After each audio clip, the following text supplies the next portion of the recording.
मध्य प्रदेश में 12वीं के रिजल्ट का फॉर्मूला तैयार कर लिया गया है, जिसे सीएम शिवराज सिंह चौहान की सहमति मिल गई है। अब जुलाई के आखिरी हफ्ते में 12वीं का रिजल्ट घोषित कर दिया जाएगा।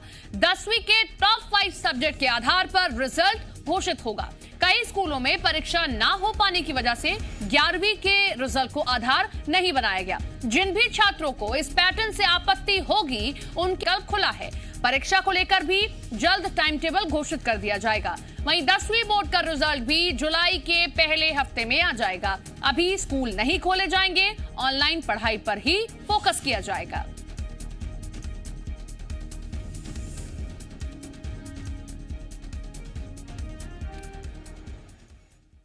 ब्लैक फंगस के इलाज में इस्तेमाल होने वाली M4 फार्मा बी दवा अब जबलपुर में बनेगी। सीएम शिवराज ने वीडियो कॉन्फ्रेंस के जरिए M4 फार्मा बी के निर्माण का शुभारंभ कर दिया है। सीएम शिवराज ने कहा कि अपनी जरूरत की दवाइयां हम बनाएं और एक्सपोर्ट भी करें। हम जो भी बनाएं वो अंतर्राष्ट्रीय मानकों पर खरे उतरे। सीएम शिवराज ने कहा कि कैंसर, हार्ट से जुड़ी गंभीर बीमारियों के सुलभ इलाज के लिए मध्य प्रदेश में अलग नीति बना रहे हैं, ताकि निम्न मध्यम वर्गीय परिवार आसानी से इलाज करा सके। सीएम ने कहा कि लोगों को दवाइयां आसानी से मिले, इसीलिए नीति बना रहे हैं। सीएम शिवराज सिंह ने कहा कि हम नई फार्मा नीति बनाएंगे, जिससे सस्ती और उच्च गुणवत्ता की दवाइयां मिलेंगी। जबलपुर में M4 फार्मा बी दवा बनने से महाकौशल, विंध्य और बुंदेलखंड में ब्लैक फंगस बीमारी से पीड़ित मरीजों को फायदा मिलेगा।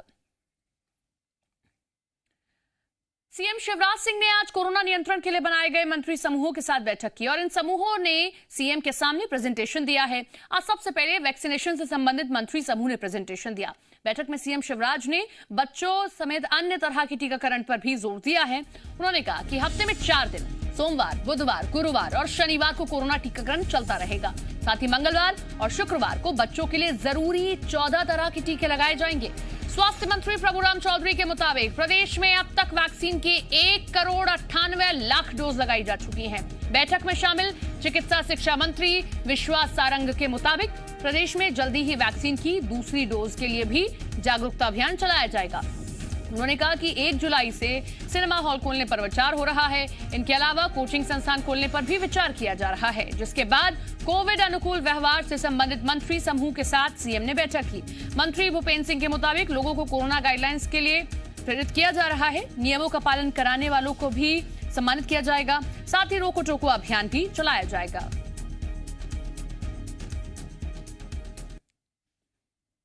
अभी तक 1,98,00,000 के डोज लग चुके हैं और आज जो टीकाकरण हो रहा है, आज हम लोग 2 करोड़ के पार कर जाएंगे। सेकंड डोज भी लोग जिनको फर्स्ट डोज लग चुके हैं वो सेकंड डोज भी जो जिनकी बारी आ रही है वो सब लोग लगवाएं, तो दिया जाएगा। और जो हमारे प्रदेश के बॉर्डर के ज़िले हैं उनमें भी हम लोग वैक्सीनेशन को अधिक से अधिक करेंगे।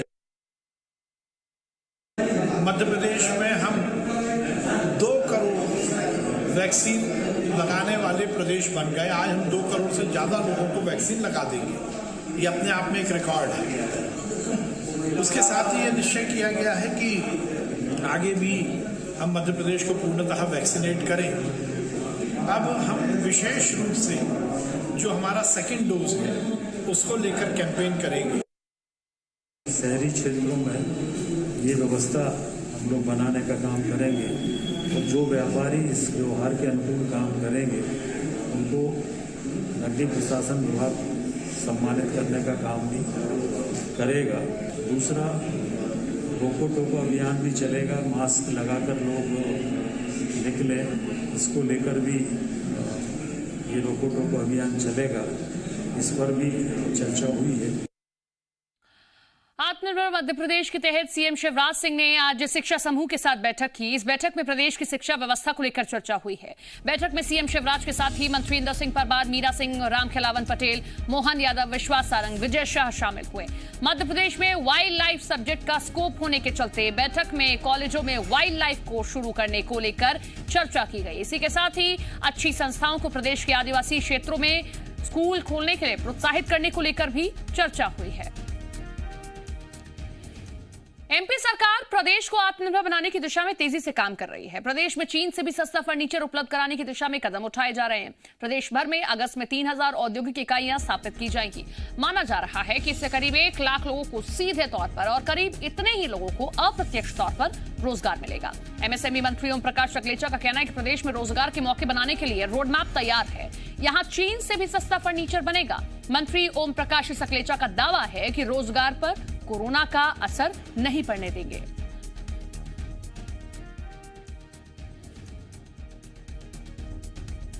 रोजगार ज़्यादा से ज़्यादा मध्य प्रदेश में कैसे पैदा हो उस पर उनका पूरा फोकस है और एमएसएमई एक सबसे महत्वपूर्ण उसका हिस्सा है। तो हम सब मिलकर कैसे ज़्यादा से ज़्यादा इंडस्ट्री लगाएं। अप्रैल में हमने 1891 नई इंडस्ट्री की शुरुआत की। अभी अगस्त में हम 3000 और इंडस्ट्री लगाना के शुरुआत करना चाहते। एमपी के मंत्री मोहन यादव के बयान को लेकर सियासत शुरू हो गई है। पूर्व मंत्री पीसी शर्मा का कहना है कि उच्च शिक्षा मंत्री मोहन यादव युवाओं को अनपढ़ रखना चाहते हैं क्योंकि वो पढ़ेंगे लिखेंगे तो रोजगार मांगेंगे। पीसी शर्मा का आरोप है कि उन्हें संघ से ऐसी ट्रेनिंग मिलती है। दरअसल आगर मालवा में मंत्री मोहन यादव ने बीए, बीएससी, बीकॉम की जगह टेक्निकल एजुकेशन पर जोर दिया था।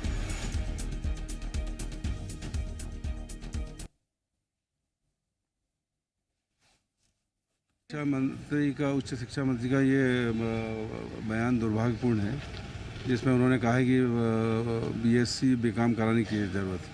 आरएसएस की पद्धति जो है लोगों को अशिक्षित रखो और उनसे दूसरे काम कराओ, इससे ये रोज़गार नहीं मांगे। लेकिन इनके उस स्टेटमेंट की मैं निंदा करता हूँ और उनको जनता से माफ़ी मांग। इसको अपने घर बार संसार या बाकी चीजों को चलाना है तो वो टेक्निकल या ट्रेनिंग वाला कोई कोर्स कर ले, क्या दिक्कत है उसमें? जरूर थोड़ी बीए बीकॉम बीएससी करना।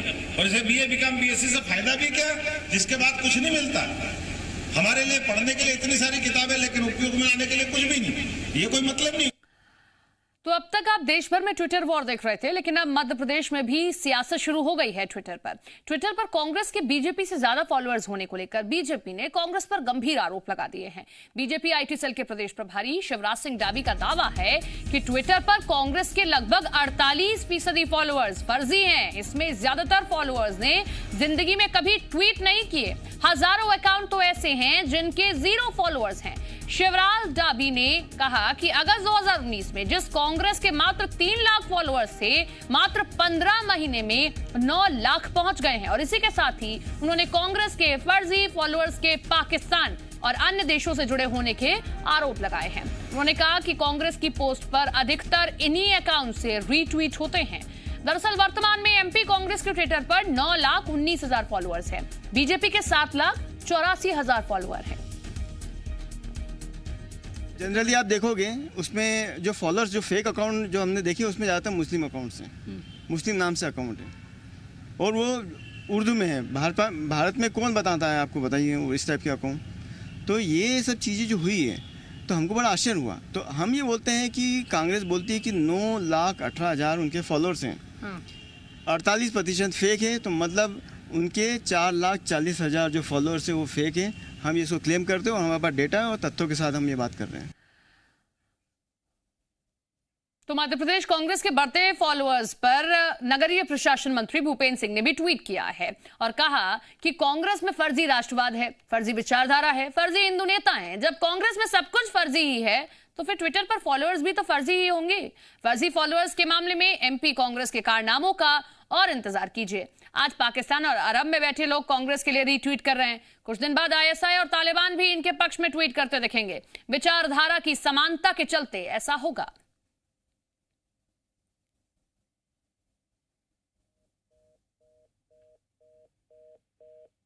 जनरली आप देखोगे उसमें जो फॉलोअर्स, जो फेक अकाउंट जो हमने देखे, उसमें ज़्यादातर मुस्लिम अकाउंट्स हैं, मुस्लिम नाम से अकाउंट है और वो उर्दू में है। भारत में कौन बताता है आपको, बताइए, इस टाइप के अकाउंट। तो ये सब चीज़ें जो हुई है तो हमको बड़ा आश्चर्य हुआ। तो हम ये बोलते हैं कि कांग्रेस बोलती है कि 9,18,000 उनके फॉलोअर्स हैं। तो बीजेपी ने एमपी कांग्रेस के ट्विटर हैंडल पर आधे फॉलोअर्स फर्जी होने का आरोप लगाया तो कांग्रेस ने इस पर पलटवार किया। कांग्रेस ने बीजेपी पर झूठा प्रचार करने का आरोप लगाया। कांग्रेस का कहना है कि कांग्रेस के फॉलोअर्स बढ़ रहे हैं क्योंकि कांग्रेस को जनता पसंद करती है। कोई फेक फॉलोअर्स नहीं है और जिस वेबसाइट का ये दावा कर रहे हैं कि वहां से इन्होंने पता किया है तो ये अपने शिवराज सिंह चौहान, भारतीय जनता पार्टी, नरेंद्र मोदी सबके फेक फॉलोअर्स की जानकारी भी ले सकते हैं। पता करें वहां जाके। अरे आम जनता परेशान है, पेट्रोल से बेरोजगारी बढ़ी हुई है, उस पर बात करो। फॉलोअर्स क्यों कम हो रहे हैं और क्यों नहीं बढ़ पा रहे हैं? क्योंकि जनता नाराज है आपसे। तो मेरा निवेदन है भारतीय जनता पार्टी और उनके नेताओं से कि वो जो आरोप लगा रहे हैं उन पर वो विचार करें। राज्यसभा सांसद विवेक तनखा ने कांग्रेस के लीगल, एचआर और आरटीआई विभाग से राष्ट्रीय अध्यक्ष पद से इस्तीफा दे दिया। इसकी जानकारी उन्होंने ट्वीट कर दी। विवेक तनखा ने 25 जून को पत्र लिखकर यह पद छोड़ दिया था, जिसमें उन्होंने लिखा था कि लंबे समय तक कोई एक व्यक्ति एक पद पर रहकर न्याय नहीं कर सकता, नए लोगों को मौका मिलना चाहिए। 5 साल के कार्यकाल का ब्यौरा देते हुए तनखा ने कांग्रेस अध्यक्ष और सहयोगियों को धन्यवाद दिया।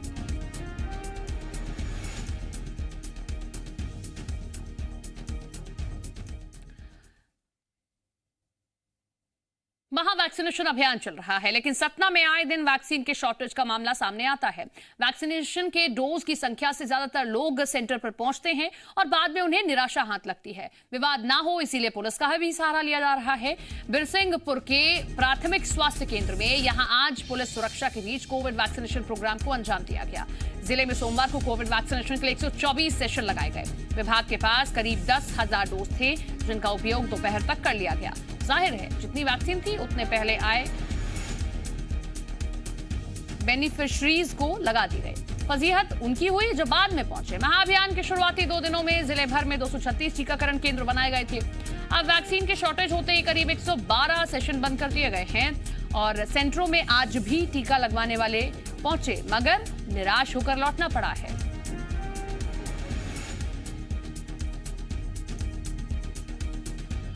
एक्सेप्ट नहीं कर रही थी तो समस्याएं थी। आज पब्लिक ये जान गई है कि वैक्सीनेशन ही एक उपाय है जो कि कोविड से हमको बचा सकता है। उसका ये प्रतिफल है। हम लोग समझाने में सफल रहे कि अगर हमको आगे कोविड से बचना है तो वैक्सीनेशन ज़रूरी है। लोगों के समझ में आए तो अपने से ही लोग अब आने लगे हैं। कई जगह पुलिस का भी सहारा लेना पड़ा। वो तो व्यवस्था के तहत है।